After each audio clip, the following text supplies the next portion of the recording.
Jumalauta. Ruotsin ja Latvian välinen merikaapeli on vaurioitunut.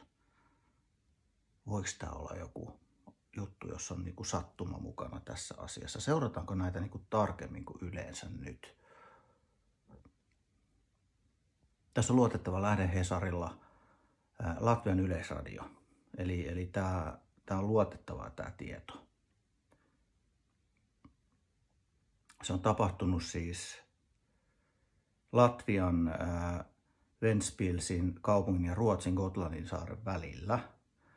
Ja uskotaan johtuvan ulkoisesta vaikutuksesta ja merkittävä vaurio.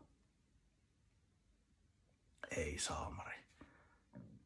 Tämä on Latvian valtion radio- ja televisiokeskuksen merenalainen kaapeli. Eli tässä yritetään nyt vaikuttaa tiedonvälitykseen ja syödä sen uskottavuutta sillä, että tehdään häiriöitä ja häiritään sitä. Ja tällä saadaan iso näkyvyys myös.